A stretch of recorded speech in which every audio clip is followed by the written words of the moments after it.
నమస్తే. ఈరోజు న్యూస్ అనాలిసిస్‌లో మన తెలంగాణ పేపర్‌లో వార్తలను చూద్దాం. ముఖ్యమంత్రి రేవంత్ రెడ్డి గారు నిన్న అసెంబ్లీలో ఒక ప్రకటన చేశారు. అసెంబ్లీ సాక్షిగా ఉప ఎన్నికలు రావు ఏం లేదంటుండు. తీర్పు ఇచ్చేసిండు. మరి ఇక రేవంత్ రెడ్డి గారే ఉన్నాక ఇక సుప్రీం కోర్ట్ దాకా ఎందుకు పోవాలా? జడ్జిమెంట్ ఇచ్చేసిండు రేవంత్ రెడ్డి గారు ముఖ్యమంత్రి నిన్న. మరి ఉప ఎన్నికలు ఎందుకు రావు అంటే పార్టీ ఏం మారలేదు అసలు వాళ్ళు. కేసీఆర్ ఏమో పార్టీ మార్చుకొని మళ్ళా మంత్రి పదవులు కూడా ఇచ్చిండు. దాన్ని పార్టీ మారటం అంటారు తప్ప, నేను పోచారం శ్రీనివాసరెడ్డి బీఆర్ఎస్ ఎమ్మెల్యే ఇంటికి పోయి కండువ కప్పితే దాన్ని పార్టీ మారటం అనరు అని చెప్తుండు. ఒక ముఖ్యమంత్రి స్థాయిలో ఉండి సరే అది చట్టం ఏం చెప్పిద్ది, తీర్పు ఏమొద్దో పక్కన పెడితే అసెంబ్లీ సాక్షిగా దాన్ని ప్రకటించాల్సిన అవసరం లేదు. మీ స్థాయిని తగ్గించుకున్నారు. సరే మీరన్నట్టు ఆనాడు పార్టీ మారిన వాళ్ళని మంత్రుల్ని చేశారు. ఇప్పుడు పార్టీ మారినట్టు చెబుతున్నారు. అసలు పార్టీనే మారలేదంటున్నారు. వాస్తవమే ఈ 2 ఉన్నాయి. కరెక్టే మీరు చెప్పేది. ఆనాడు పార్టీ మారినోళ్ళకి మంత్రి పదవులు ఇచ్చిండు కేసీఆర్. ఆయన ఒక పనికిమాలిన పని చేసిండు. రాజ్యాంగానికి, భారత ప్రజాస్వామ్యానికి వ్యతిరేకంగా చేసిండు కాబట్టేగా మీరు యుద్ధాలు చేసింది, పోరాటాలు చేసింది. సంతలో పశువులు లెక్క కొన్నాడు మా ఎమ్మెల్యేలని రాళ్లతో కొట్టాలంటిరి. అయాల మీరు రాళ్లతోని వాళ్ళని కొట్టలే, వాళ్ళని బర్తరఫ్ చేయలే, వాళ్ళ అనర్హత కాలే. అదంతా తప్పనైతే మీరు పోరాటం చేశారుగా. మరి అదే తప్పుని మీరు పోచారం శ్రీనివాసరెడ్డి ఇంటికి పోయి కండువగా కప్పితిరి. మరి పోచారం శ్రీనివాసరెడ్డి నేను కప్పుకోలేదంటండా, మారలేదంటండా అనేది సెకండరీ. మీరైతే పోయారు కదా, విజువల్స్ ఉన్నాయి కదా. మళ్ళీ ఆయన బయటకు వచ్చి కూడా చెప్పిండు కదా, మీరు పక్కనే నిలబడరు కదా. రేవంత్ రెడ్డి రైతులకు మంచిగా చేస్తాడు కాబట్టి నేను మారిన పార్టీ అని. ఇక దాంట్లో మారలేదంటానికి ఏంది? అంటే అంగు అయినప్పుడు ఒక రకంగా, అంగు కాకపోతే ఇంకొక రకంగా ఉండే కథ రాజకీయ నాయకులు ఉంటే దానికి ఒత్తాసు పలుకుతున్నావు నువ్వు ముఖ్యమంత్రిగా. సుప్రీంకోర్టులో ఉంది. అది ఇంకేమొస్తుందో తెలవదు.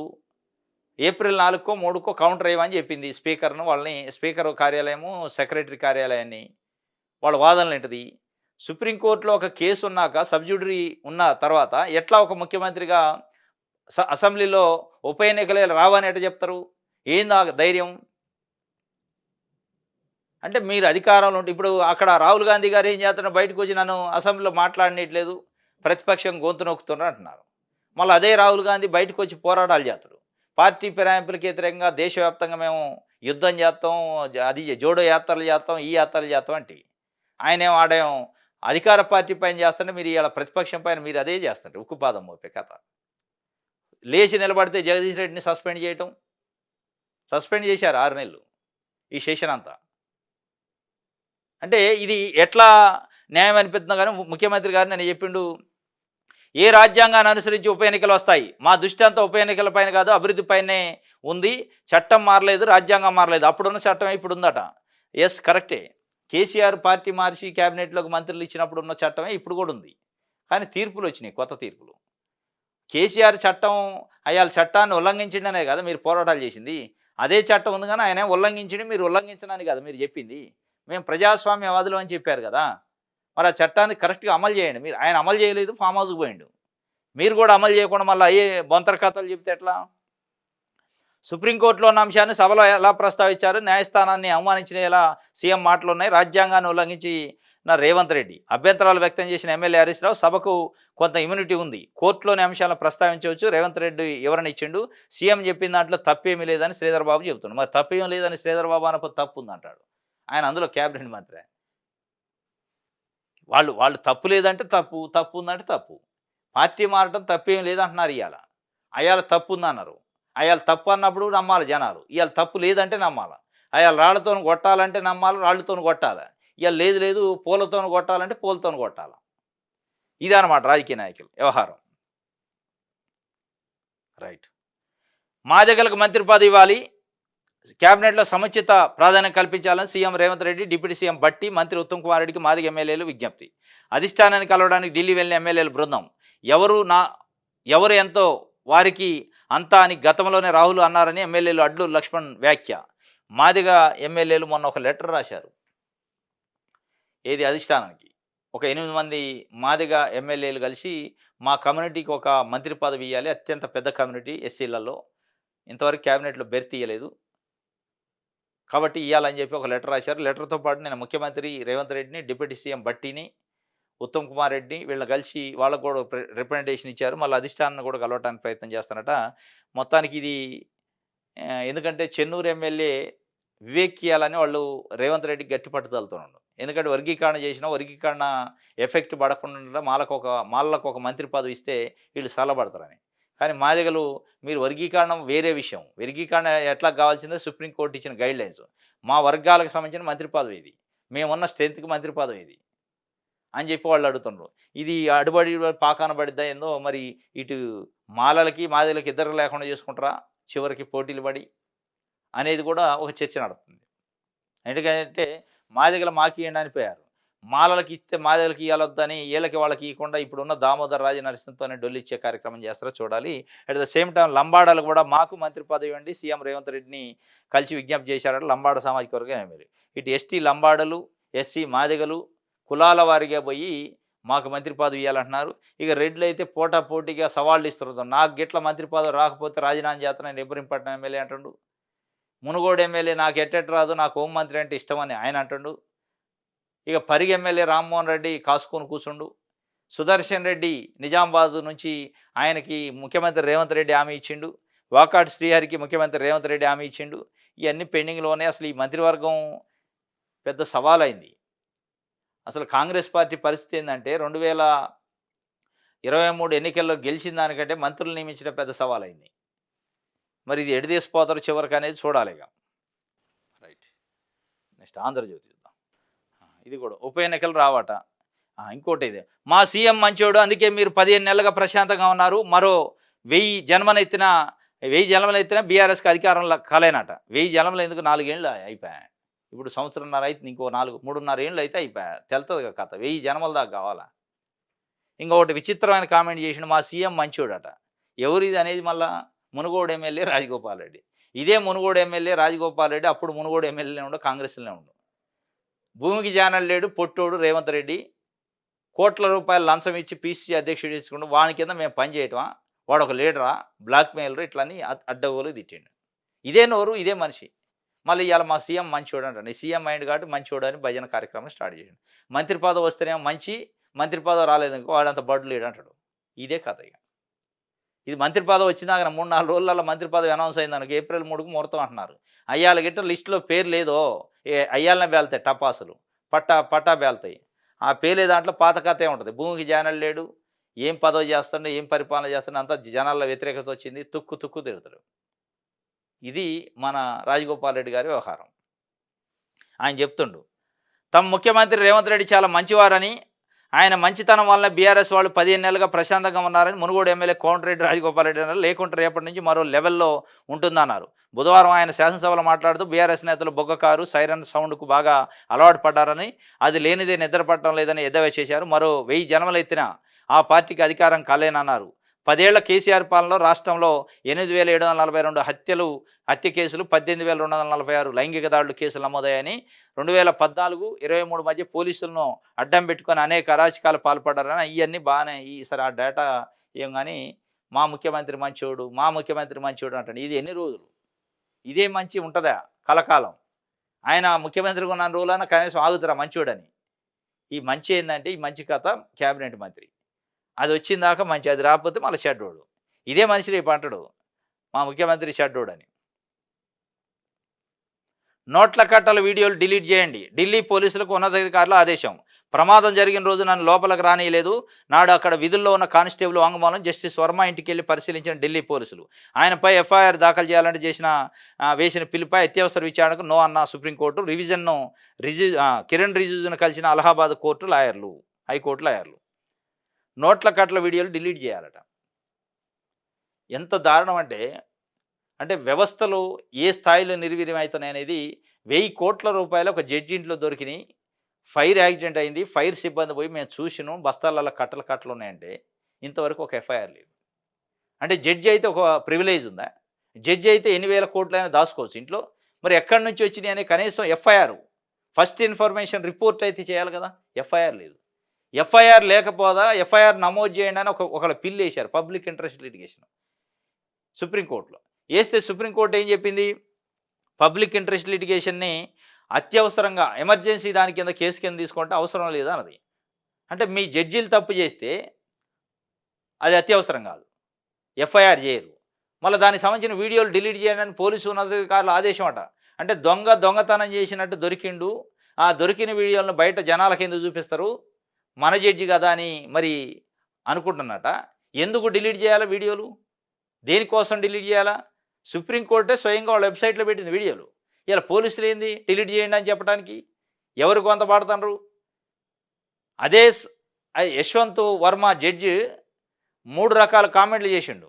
ఫస్ట్ అసలు నేను లేను ఇంట్లో, నాకు తెలవదు, ఇదేదో ఫేక్ ప్రచారం అన్నాడు. దాని తర్వాత ఏమన్నాడు? అక్కడ డబ్బులు ఉన్నట్టుంది గానీ అది మా ఇంటికి డిటాచ్ అయింది. మాకు సంబంధం లేదు. ఆ ఇల్లు వేరే అన్నాడు. దూరంగా ఉంటది కొంచెం అన్నాడు. దాని తర్వాత ఏమంటుండు? ఇప్పుడు అదంతా ఫేక్ అంటుండు మళ్ళా. 3 రకాల కామెంట్లు ఒక జడ్జిగా జడ్జిమెంట్లు ఇచ్చే జడ్జే చెప్తే, జడ్జిమెంట్లు ఇచ్చే జడ్జి ఇంట్లో ₹1000,00,00,000 డబ్బులు దొరికితే కనీసం చిన్న ఎఫ్ఐఆర్ లేదు. ఎఫ్ఐఆర్ చేయండి అని సిటిజన్స్ పిల్లేస్తే ఆ పిల్లి మీద కనీసం తీర్పు లేదు. వితిన్ ద మినిట్స్‌లో తీర్పు ఇయ్యాలి వాస్తవంగా అది. ఏ అత్యవసరం కాదా అది?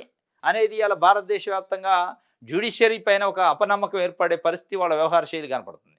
పక్కకు పెట్టిందట కేసు. ఇది అత్యవసరం కాదు ఇప్పటికిప్పుడని. మరి ఏది అత్యవసరం? ఒక జడ్జి పైన కళంకం వచ్చింది, నింద వచ్చిందంటే దానిపైన నిరూపించుకోవాల్సిన కడిగిన ముత్యం లెక్క బయటికి రావాల్సిన బాధ్యత జడ్జీలకు లేదా?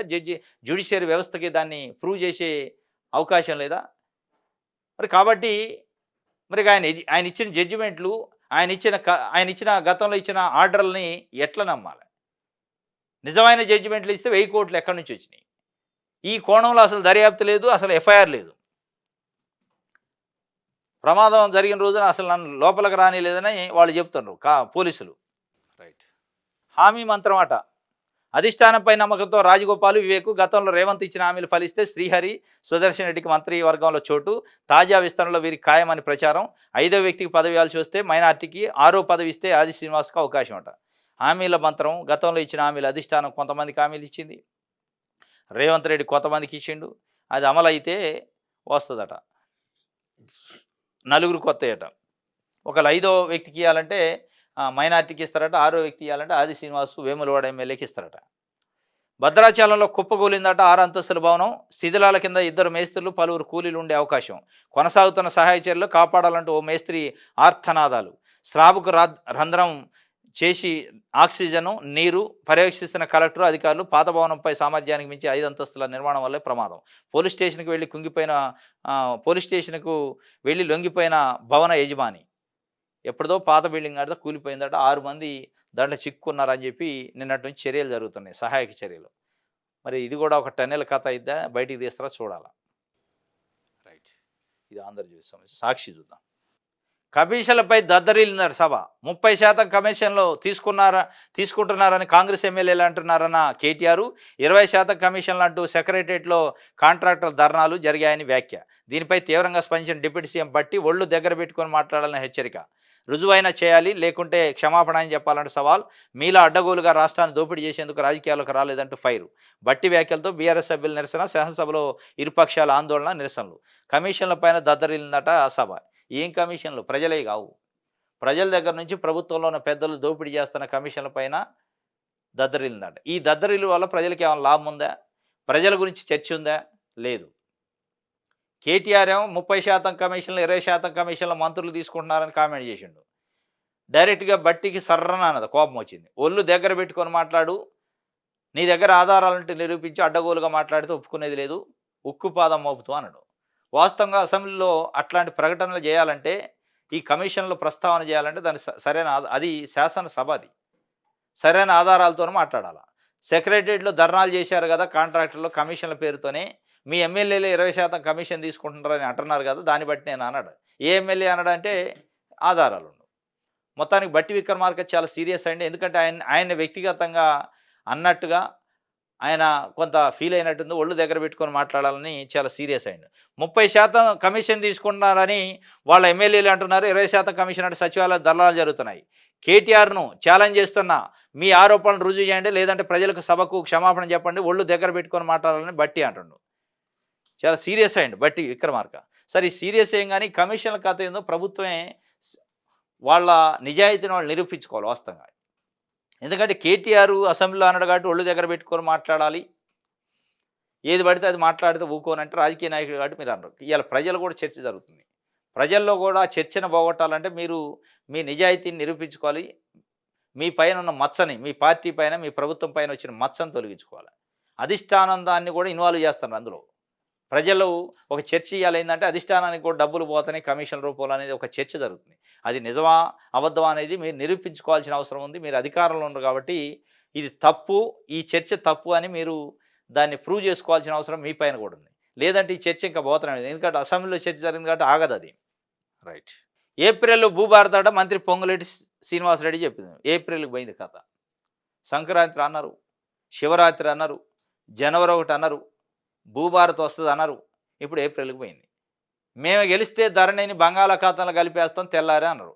ఆ ధరణి అట్లే ఉంది కానీ వీళ్ళకి పదవులొచ్చినాయి. 15 నెలలయింది. ధరణి అదే నడుస్తుంది. ధరణిలో ఉన్న సమస్యలు అట్లే ఉన్నాయి. రైతుల ఇబ్బందులు అట్లే ఉన్నాయి. ఎక్కడా మారలే. ఏం మార్పు రాలే. కేవలం భూభారత్‌ని చేస్తున్నట్టు ప్రకటించారు. దానిపైన ఒక కమిటీ ఏశారు. రిపోర్ట్ వచ్చింది. దానిపైన చట్టాన్ని ఆమోదించారు. కానీ అమల్లోకి రాట్లే. ఏప్రిల్‌లో వద్దట. మళ్ళీ ఏప్రిల్ వచ్చినప్పుడు మరి మే చెప్తారా? మే వచ్చినప్పుడు జూన్ చెప్తారా అనేది ఇక మళ్ళీ అప్పుడు చూడాలి. ఈ ధరణి కోసం, ధరణిలో ఉన్న తప్పుల కోసం బలైన రైతులు 2,50,000 మంది ఇప్పుడు 15 నెలల నుంచి ఎదురు చూస్తున్నారు. కాంగ్రెస్ వచ్చింది ఏమైనా చేద్దామని. ఈ చేయకపోగా దాని గురించి మాట్లాడట్లే. అప్పుడప్పుడు ఒకసారి వచ్చి భూభారత్ వస్తది. మేము వస్తాం, తెస్తాం. ఇదిగో వస్తుంది, అదిగో వస్తుంది అంటారు. మళ్ళీ అదే కథ చెప్పిండాయన. నీళ్లు నింపితే మేడిగడ్డ కొట్టుకుపోతది. ఎన్డీఎస్ఏ ఇదే చెప్పింది మంత్రి ఉత్తమ్ కుమార్ రెడ్డి. 3 బ్యారేజీలు డిజైన్‌లోనే లోపాలున్నాయి. ఇప్పటికే విజిలెన్స్ రిపోర్ట్ వచ్చింది. వారంలోనే ఎన్డీఎస్ఏ 10 రోజుల్లో కాళేశ్వరం కమిషన్ రిపోర్ట్ వస్తది. వాటి ఆధారంగానే ముందుకెళ్తాం. కొత్తగా 30 లక్షల రేషన్ కార్డులు ఇస్తామని వెల్లడి. ఇది నీళ్లు నింపితే మేడిగడ్డ కొట్టకపోద్దట. అందుకే నింపట్లేదట అని ఎన్డీఎస్ఏ చెప్పిందట. మరి ఈ మేడిగడ్డ కొట్టకపోయింది లేదు, మనం చూసింది లేదు. రోజుకు 10 లక్షల క్యూసెక్కుల నీళ్లు రోజు కిందికి పోయినాయి. కానీ సరే నీళ్ళు నింపితే కొట్టకపోదు. మోటార్లు వేసి నింపుకోవాలి కదా మిగతా రిజర్వాయర్లైనా నింపని పరిస్థితి. ఇవాళ పంటలు ఎండిపోతున్నాయి. రైట్.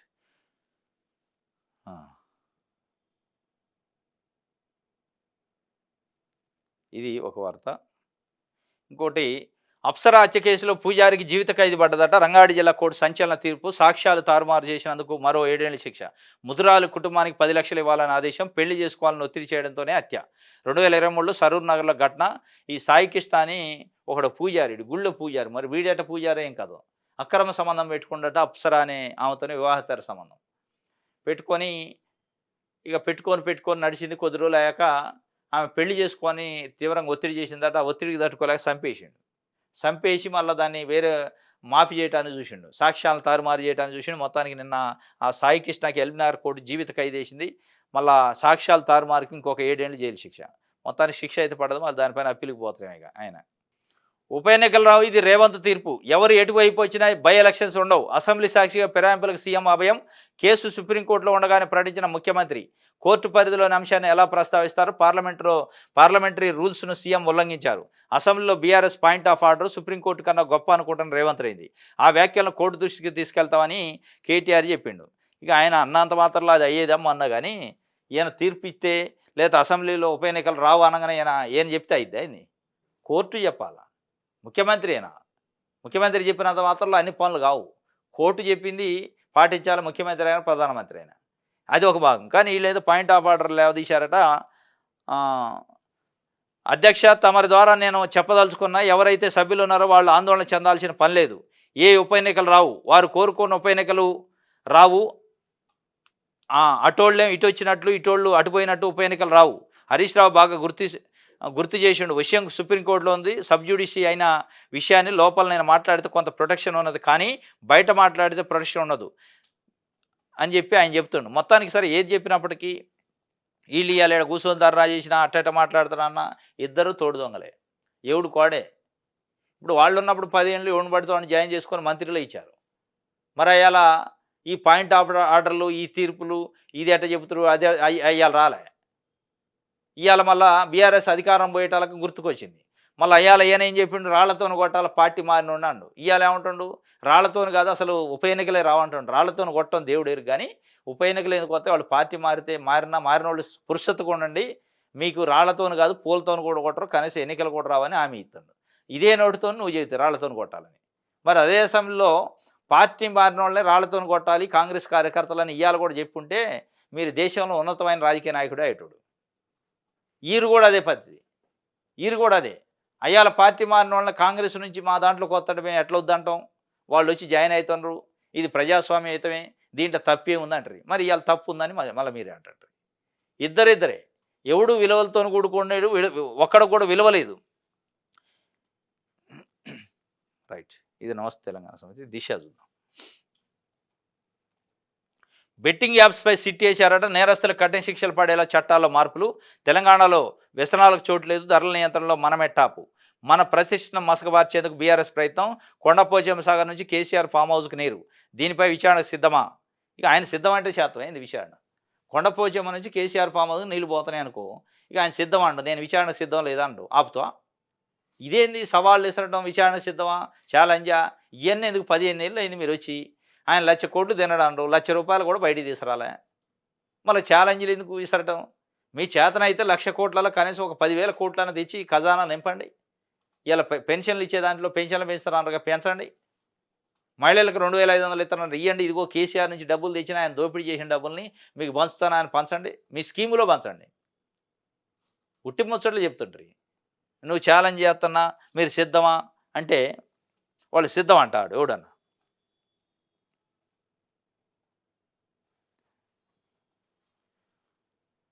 కేటీఆర్ పైన కేసు నమోదైందట, మన్య క్రిషాంక్, దిలీపుల పైన కూడా. నకరికల్లో 10th paper leak, MLA Veeresh యానాచర్లు పైనంటూ బీఆర్ఎస్ ప్రచారం, పోలీసులకు ఫిర్యాదు చేసిన కాంగ్రెస్ లీడర్లు.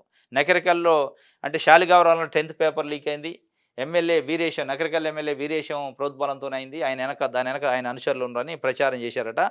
ఏది కేటీఆర్, మన్య క్రిషాంక్, దిలీపు, కొనతం దిలీపు, వీళ్ళంతా బీఆర్ఎస్ వాళ్ళు. దానిపైన కంప్లైంట్ ఇస్తే కేసు చేశారట.